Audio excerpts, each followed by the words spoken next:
신실하신 주, 오 신실하신 주, 날마다 자비를 베푸시며 일용할 모든 것 내려주시니,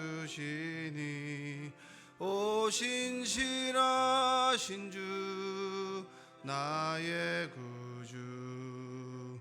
봄철과 또 여름, 가을과 겨울, 해와 달 별들도 다 주의 것, 만물이 주 영광 드러내도다. 신실한 주 사랑 나타내네. 오 신실하신 주, 오 신실하신 주, 날마다 자비를 베푸시며 일용할 모든 것 내려주시니,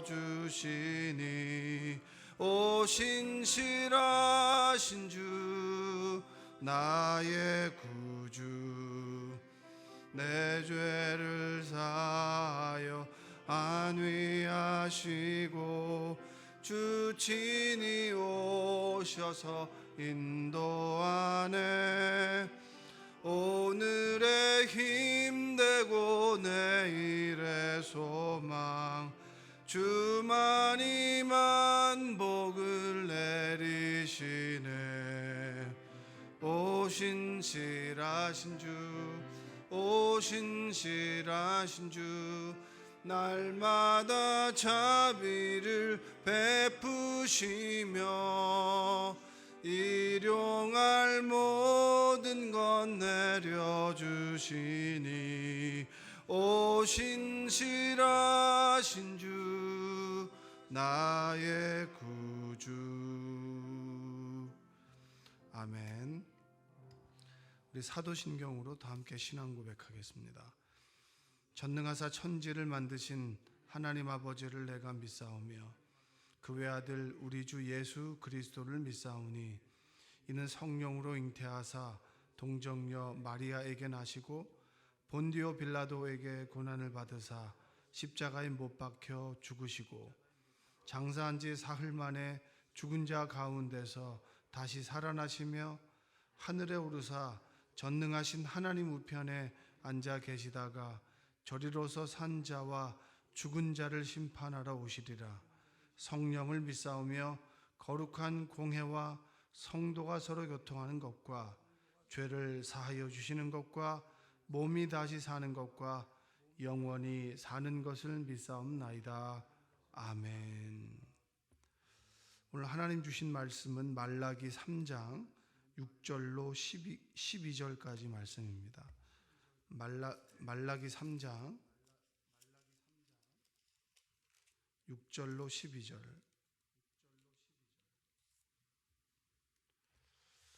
교독해서 읽겠습니다. 나 여호와는 변하지 아니하나니 그러므로 야곱의 자손들아 너희가 소멸되지 아니하느니라.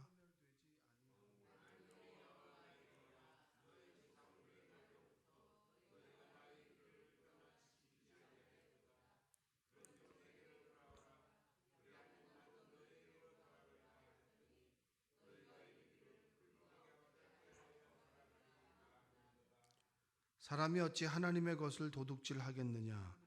그러나 너희는 나의 것을 도둑질하고도 말하기를 우리가 어떻게 주의 것을 도둑질하였나이까 하는도다. 이는 곧 11조와 봉헌물이라.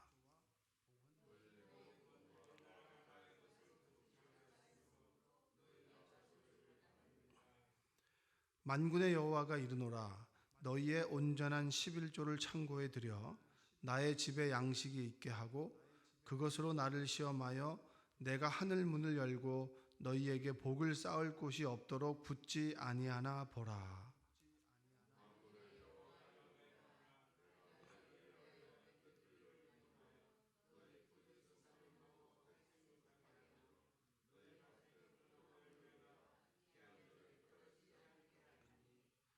함께 읽겠습니다.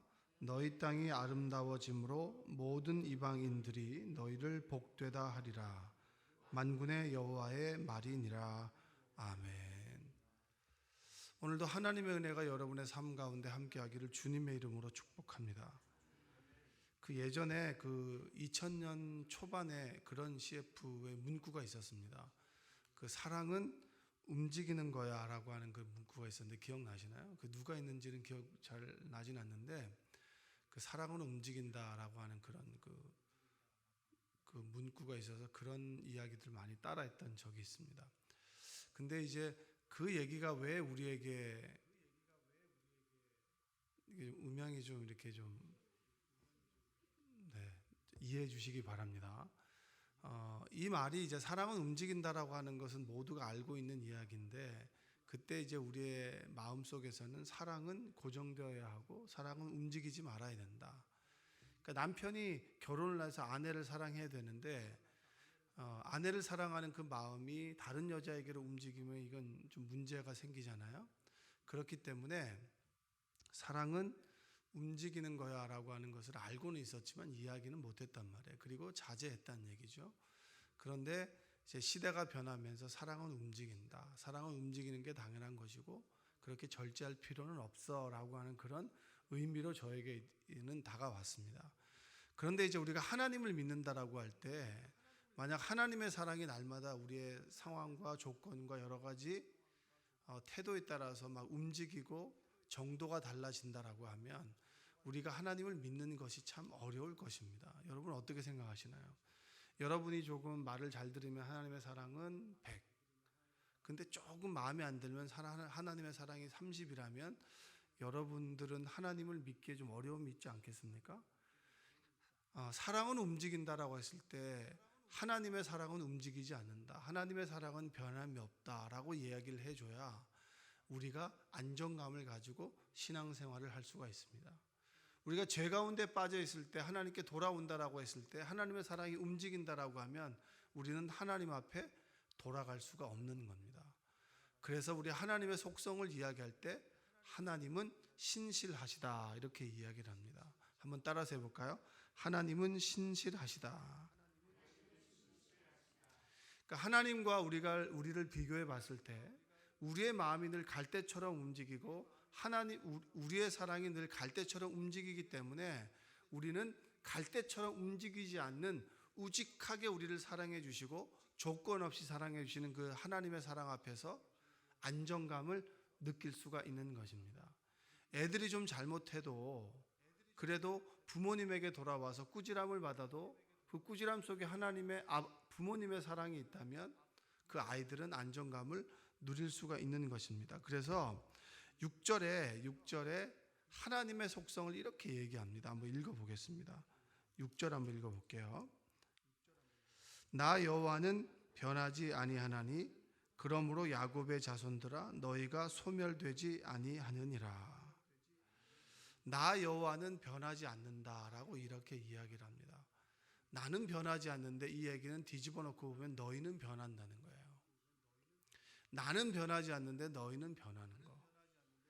너희는 늘 조건을 갖고 있고 상황과 그리고 늘 변하는 그런 상황 속에서 너희들의 마음도 변하고 태도도 변하지만 나는 변하는 세상 속에 있지만 그 세상 속에 들어가 있지 않기 때문에 나는 변하지 않아. 너희들을 향한 나의 사랑은 늘 변함이 없다. 이렇게 하나님께서 우리에게 메시지를 던져주고 있는 것입니다. 그래서 나는 변함없이 너희를 사랑했는데 너희는 늘 변했다.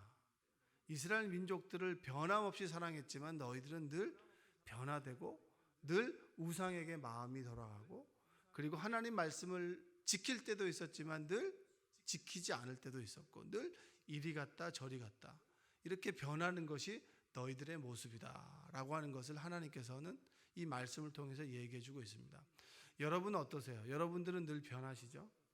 그걸 인정해야 변하지 않는 하나님을 우리가 믿을 수가 있는 것입니다. 7절을 한번 읽어볼까요? 7절 만군의 여호와가 이르노라 너희 조상들의 날로부터 너희가 나의 규례를 떠나 지키지 아니하였도다. 그런즉 내게로 돌아오라 그리하면 나도 너희에게로 돌아가리라 하였더니 너희가 이르기를 우리가 어떻게 하여야 돌아가리까 하는도다. 자, 너희 조상의 날로부터 너희가 나의 규례를 늘 떠났다는 거예요. 지킬 때도 있었지만 한결같이, 그러니까 우리도 한결같음이 있습니다. 한결같이 말 안 듣고 한결같이 돌아오고, 이 왔다 갔다 갈 때처럼 움직이는 이 연약함이 늘 한결같다는 거예요. 하나님의 보시기에는 늘 조상 때로부터 너희들은 말을 듣지 않았고, 또 말을 듣지 않다가 공경이 처하면 다시 돌아왔다.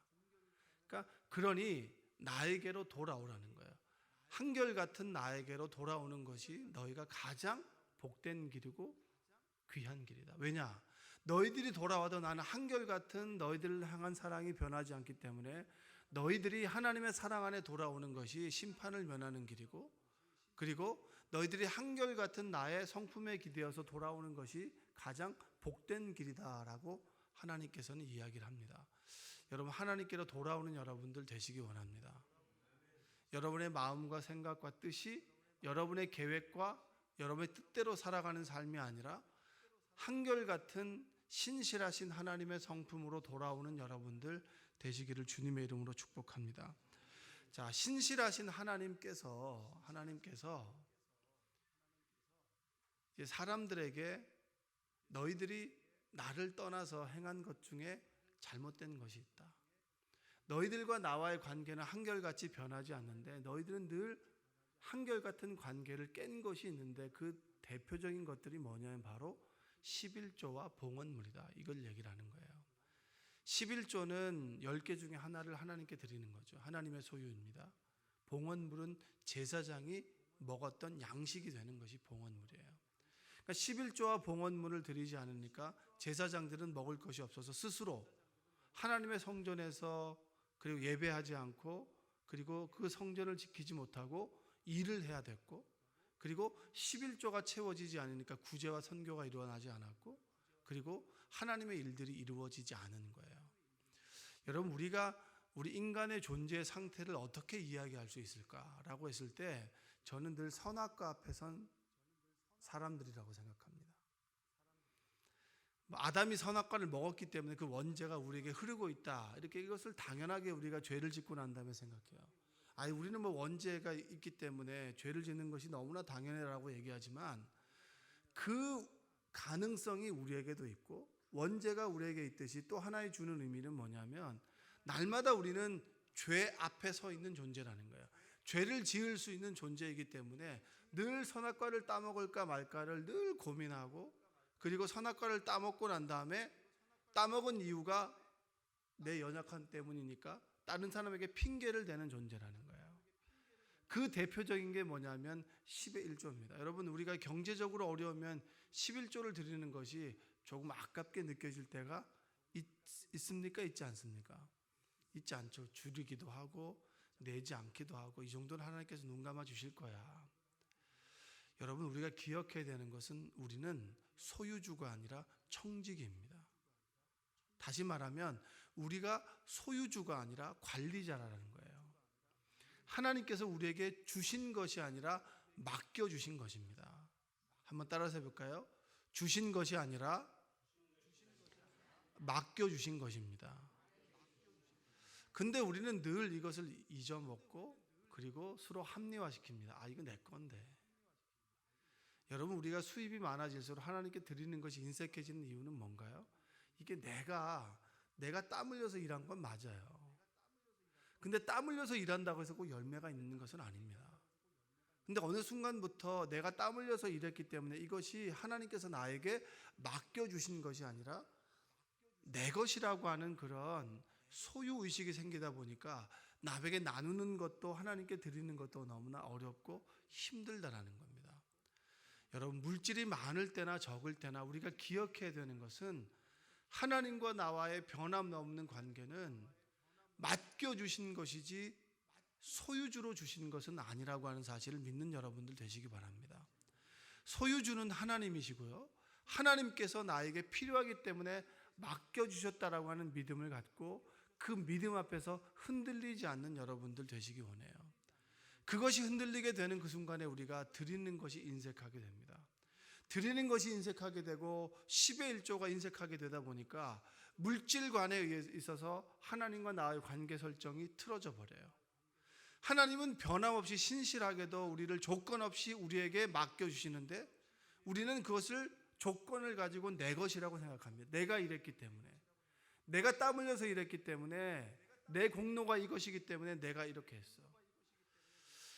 제가 이제 이번 주 월요일 날 제 친구가 목회를 나갔습니다. 목회를 나가서 이제 그 해미읍성이라고 하는 곳을 갔어요. 거기에서 이제 뭔 이야기를 하다가 바로 직전에 거기 장로님이 계셨는데 이 장로님들이 이제 몇 분이 이렇게 그 후임 목사님을 그 청빙을 할 때 교인들에게는 일절 얘기하지 않고 그분들끼리 모여가지고 이제 친한 친구의 아들을 이제 모셔오기로 한 거예요. 근데 그것이 그 구역회 때 그 계획이 이제 들통이 나게 된 겁니다.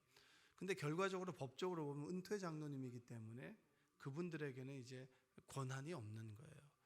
그래서 교인들이 알게 되니까 교인들이 너무 실망을 하고 화가 난 거예요. 그래서 갈등이 생기게 됐고, 그리고 그 장로님들이 결국은 교회를 나가게 됐습니다. 근데 그 중에 세 가정은 이제 그 건축을 하기 전 그 이후에 오신 분이고, 한 가정은 건축을 할 때부터 굉장히 헌신을 했던 그런 장로님이세요. 근데 그 장로님이 나가기 전에 성가대원들에게 뭐라고 얘기했냐면 성가대 서지 말라고, 갈등이 생기니까. 그리고 11조 내지 말라고. 교인들에게 그런 얘기를 하게 되니까 교인들은 그 얘기를 듣고 이건 아니다라고 한 거죠. 그래, 그렇게 실수할 수 있지라고 생각했었는데 성가대를 서지 마십시오. 그리고 11조를 내지 말라. 왜냐하면 이 11조를 드리지 않으므로 이게 무기가 되는 거예요. 목회자들한테. 여러분, 이게 얼마나 우리가 무례하고 교만하고 하지 말아야 될 행동입니까? 그런데 여러분, 이렇게 하는 분들 많아요. 실족하면 11조 안 냅니다. 뭐 실족하면 기둥 뒤에 앉는다는 그런 얘기는 들어보셨죠, 그렇죠? 우리 교회는 이제 기둥이 없어서 그런데 이제 삼각교회 같은 데 보면 중간에 기둥이 있잖아요. 그럼 실족하면 기둥 뒤에 있는 거예요. 근데 제 친구 목사님이 그 얘기를 하면서 너무 안타깝다라는 거죠. 그렇게 평생을 교회를 사랑하고 섬겼는데 그 갈등 앞에서 하나님께 드리는 것이 그냥 내가 내 돈을 가지고 교회를 갖다가 그냥 세웠다, 이런 의식을 갖고 교회를 좌지우지하게 되고, 아니 하나님께 예배를 드리는데 성가대를 서지 마십시오. 그리고 11조를 내지 마세요. 그러니까 그 은퇴하는 목사님이 뒤도 돌아보지 않고 교회를 떠났다는 거예요. 너무 힘들어가지고. 왜냐하면 교인들이 11조 가지고 뭐 예배도 하지 마십시오, 얼마나 수많은 말들이 있었겠습니까? 그리고 이제 그 문제가 일어나고 난 다음에 한 4가정은 나가게 되고, 그리고 이제 교회를 지키는 사람들이 기도하면서 새로운 목사님을 청빙하게 됐을 때, 그때 이제 제 친구 목사가 가서 이제 목회를 하게 되는 그런 이야기를 들었습니다. 여러분, 11조와 봉헌물을 정말 내 소유를 그냥 내가 교회를 세운다, 내가 교회를 일으킨다 라고 하는 의식으로 드리는 분들이 얼마나 많은지 몰라요. 하나님께서 나에게 맡겨주신 것인데 그것이 내 것이고, 내가 교회를 위해서 내가 이 정도 헌신한다 라고 하는 그런 얄팍한 마음을 가지고 하나님께 물질을 드린다면 그 물질은 아무리 많이 드려도 하나님께서는 받지 않으세요. 그 물질에는 꼭 탈이 나게 되어 있어요. 제가 목회했을 때는 어느 분이 이제 어느 장로님이 11조를 내셨는데 어느 순간에는 11조를 안 내세요. 그래서 제가 무슨 문제가 있나, 그래서 이 교회가 좀 요동하는 교회라 제가 굉장히 조심스럽게 이렇게 기도하면서 기다렸더니 어느 재무부에 있는 분이 물어봤다는 거예요. 친한 분이라 물어봤더니 이전에 원래 내가 150만 원을 내야 되는데 저 장로님이 200만 원을 내니까 나도 200만 원을 냈다는 거예요. 이제 꿀리고 싶지 않으니까. 근데 이제 그 장로님이 어찌어찌 하다가 11조를 줄이고 11조를 안 내게 되니까 자기도 초과분을 50만 원을 더 냈으니까 이 날수별로 계산하니까 한 6개월 정도를 안 내도 초과분을 냈기 때문에 안 내도 된다는 거예요. 그래서 11조를 안 내는 장로님을 제가 경험을 해봤는데 이게 얼마나 웃긴 겁니까? 이게 하나님을 굉장히 웃기게 만드는 거예요. 제가 그 얘기를 들었을 때 굉장히 저는 모욕감을 느꼈습니다. 저에 대한 모욕감이 아니라 이분이 하나님을 모욕하는구나. 그분은 재산이 많아요. 재산이 많고 이전 교회부터 시작해서 교회를 좌지우지할 만큼 헌금도 드렸고, 그리고 장로가 되기 위해서 교회 차를 해놓고 뭐 이거라고 많이 했던 사람이에요. 하나님께서 그분으로 인해서 모욕당했구나. 여러분, 여러분의 마음속에 그런 마음이 있다면, 내가 11조가 작은데 이걸 받으시겠나? 그리고 이 많은 돈은 내 돈인데 내가 하나님께 드리면 내가 교회에서 좀 할 수 있겠지? 라고 하는 의식이 있다면 여러분 철저하게 회개하셔야 돼요. 하나님께서 그걸 정말 싫어하십니다. 하나님께서 그것을 모욕받으십니다. 왜? 맡겨주신 것을 가지고 내 것이라고 생각하고, 그리고 자신의 이름을 드러내는 것만큼 교만하고 자만하는 마음이 없다라는 거예요. 하나님 앞에 섰을 때 아무것도 아닌 우리가 조금의 물질을 가지고 하나님 앞에서 행세하는 모습이야말로 하나님께서 정말 싫어하는 모습이라고 하는 겁니다. 신실하신 하나님, 조건을 가지지 않고 조건 없는 사랑으로 우리를 사랑하시는 그 하나님께서 내가 조금 돈을 가지고 있다고 해서 그 돈으로 행세하는 우리의 모습을 보고 어떤 마음을 가지겠냐는 거예요. 그럼에도 불구하고 우리가 돌아오면 다시 우리를 받아주겠다라고 하는 것이 바로 조건 없는 하나님의 신실하신 사랑이라고 하는 겁니다. 그 사랑 앞에서 우리가 내세울 수 있는 게 뭐겠어요? 오직 주의 은혜로 살아갑니다 라고 하는 그 고백입니다. 여러분들이 이 말락의 대표적인 구절이 이 구절이잖아요. 이 구절은 사실은 정확하게 얘기하자면 제사장에게 드리는 거예요. 종교의 지도자들, 레위 지파들, 너희들이 지금 하는 행태가 무엇이냐? 하나님께 받은 것, 그것을 얼마나 하나님께 드리고 있느냐? 그리고 너희들이 레위 지파나 제사장들에게 배웠던 백성들, 너희들이 하나님께 제대로 된 10의 1조와 봉헌물을 드리고 있느냐? 나는 너희들이 어떠한 상황 속에서라도 끊임없이 기회를 주고 조건 없는 사랑을 베풀어 주지만, 너희들은 조금 많이 가졌다고 해서 11조를 가지고 장난치고 봉헌물을 가지고 장난치지 않느냐? 그 속에 교만한 마음이 있지 않느냐? 여러분, 이것을 하나님께서는 우리에게 깨닫게 해주고 있는 겁니다. 여러분, 많이 드릴 수 있을 때가 있으면 드리지 못할 때도 있습니다. 적게 드려야만 하는 때도 있어요.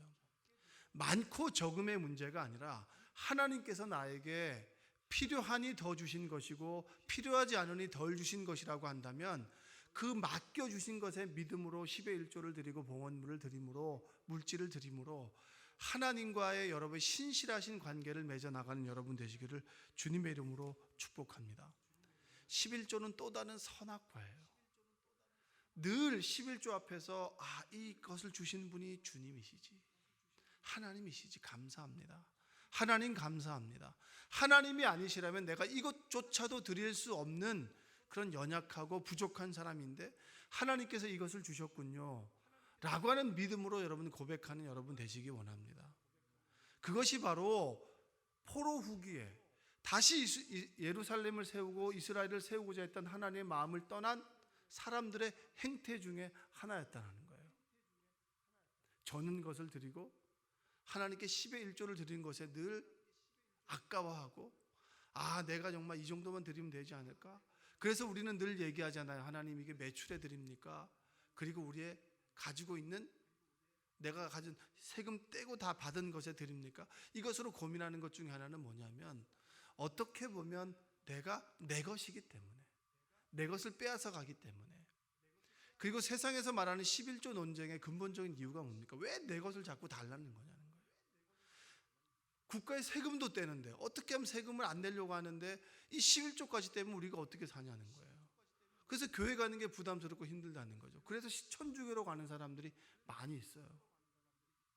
거기는 술과 담배도 자유롭게 해도 됩니다. 10의 1조를 안 드리는 것도 괜찮아요. 여러분, 여러분 우리의 신앙의 중심을 지켜나가시기 바랍니다. 주일 성수와 10의 1조 신앙만 지켜도 여러분 아무리 핍박과 어려움 가운데 있어도 우리의 신앙이 흔들리지 않아요. 드리는 것에 감사하고 그 물질이 얼마가 되어도 그 물질은 나에게 맡겨주신 것이니 하나님께 되돌려 드린다. 되돌려 드릴 수 있음에 감사하고 그리고 되돌려 드릴 수 있는 믿음을 가지고 있는 것에 여러분 감사하는 여러분 되시기를 원합니다. 여러분의 신앙의 기초가 무엇이냐? 저도 늘 돌아봅니다. 11조 앞에서 고민할 때도 있겠죠. 왜냐? 어려우니까. 모두가 어려워요. 그럴 때 하나님께서 내 아버지가 되시니 변함없이 조건 없는 사랑으로 우리를 사랑하시는 그 하나님께서 내 아버지가 되시니 하나님께서 필요한 만큼 주셨구나라는 믿음을 가지고 하나님 감사합니다. 물질의 소유는 하나님이시고 나에게 맡겨주신 것입니다라고 하는 10의 1조를 드릴 때 물질의 노예가 되지 않고 그리고 하나님께서 더 누릴 수 있는 그런 복을 우리에게 주실 줄로 믿습니다. 여러분들이 그러한 삶을 살아가시기를 조건 없는 하나님의 사랑 앞에서 마음껏 하나님께 드리고 10의 1조 앞에서 그것이 시험이 아니라 복의 통로가 되는 여러분 되시기를 주님의 이름으로 축원드립니다. 기도하겠습니다. 사랑과 은혜가 풍성하신 아버지 하나님 감사합니다. 하나님의 사랑과 은혜를 우리를 붙들어 주시고 하나님의 말씀으로 우리를 인도하여 주심에 감사합니다. 어제는 국회의원 선거가 있었습니다. 선거의 결과가 어떠하든지 간에 그것이 하나님의 주권 아래 있다면 우리는 받아들이고 그들이 이 국정을 잘 운영할 수 있도록 그들에게 하나님을 두려워하고 경외하는 마음을 주시옵소서. 그리고 우리 주변에 육신적인 질병과 그리고 경제적인 그런 고통 가운데 있는 분들이 있다면 하나님 치유하시고 채워주시고 10의 1조의 신앙의 고백이 있도록 주님 도와주시옵소서.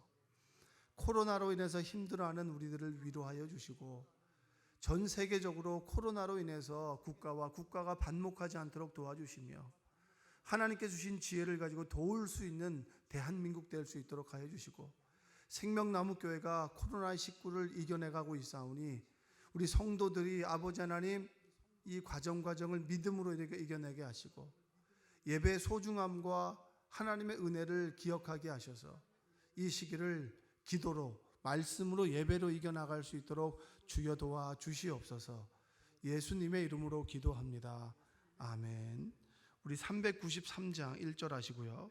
생명나무 교회를 위해서 그리고 우리 담임 목사님의 가정과 교육자들을 위해서 속회 선교회 교회학교 그리고 우리 주변에 몸이 아픈 분들 새롭게 뽑힌 우리 국회의원들 그리고 코로나로 힘들어하는 국민들과 전 세계 선교사님들을 위해서 함께 기도하겠습니다.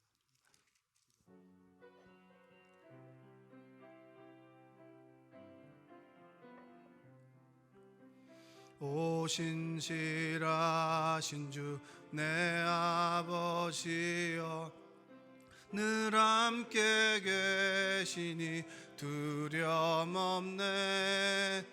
그 사랑 변찮고 날 지키시며 어제나 오늘이 한결같네.